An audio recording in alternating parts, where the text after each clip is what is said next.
బేదలను కటాక్షించేవాడు ధన్యుడు, ఆపత్కాలమందు యెహోవా అని తప్పించును.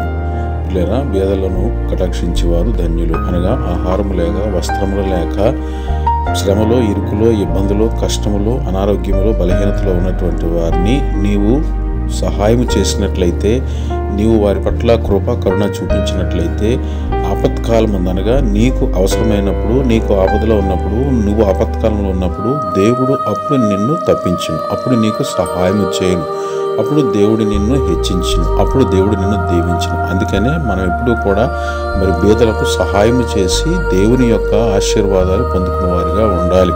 ఇప్పుడు దేవుని వాక్యం తెలియజేస్తుంది, బేదలను కటాక్షించుడు. దేవుడిని దీవించి ఆశీర్వదించి బలపరచును కాదు.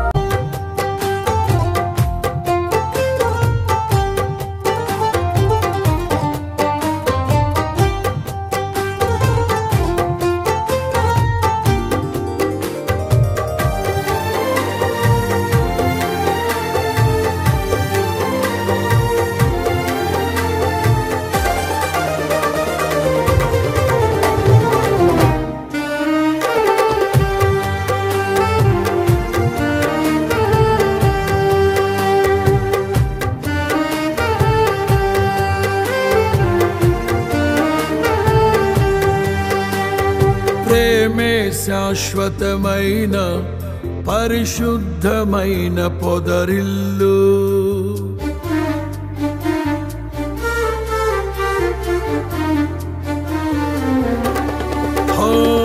ప్రేమే శాశ్వతమైన పరిశుద్ధమైన పొదరిల్లు. మనసే మందిరమా. వాటర్ బాటిల్, ఒకటి ఆటో గుర్తు, ఒక పన్ను, ఒక కరెంటు పండు. దీన్ని పేదవారికి ఈరోజు ఆహారం ఇస్తామనుకుని మా ప్రయత్నాన్ని మీరే సుపరిచితంగా ప్రోత్సహించడం. నిరంతరం నీ మాటతో ప్రకాశింపచేయుదువు.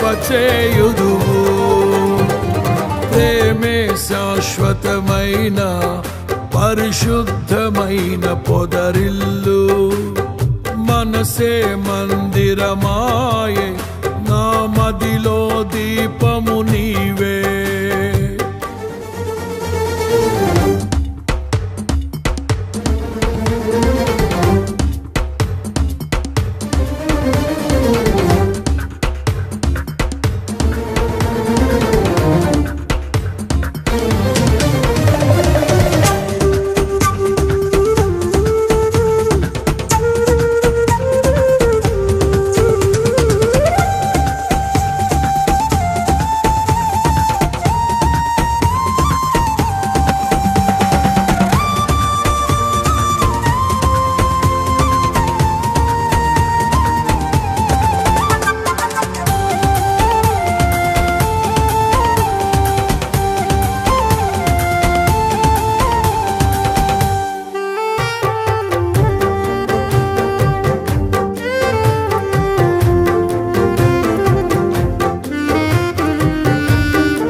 అమరమైన నీ చరితం, విమలమైన నీ రుధిరం, ఆత్మీయముగా ఉత్తేజపరచిన పరివర్తన క్షేత్రము.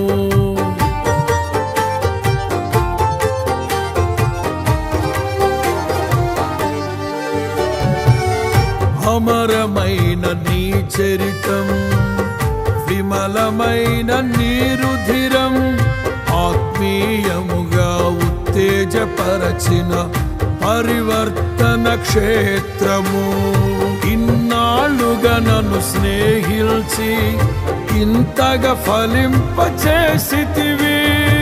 ఈశ్వర సంపదనంతటితో అభినయించినే పాడెదను. ఉండలేను, బ్రతుకలేను నీ తోడు లేకుండా, నీ నీడ లేకుండా. ప్రేమే శాశ్వతమైన పరిశుద్ధమైన పొదరిల్లు.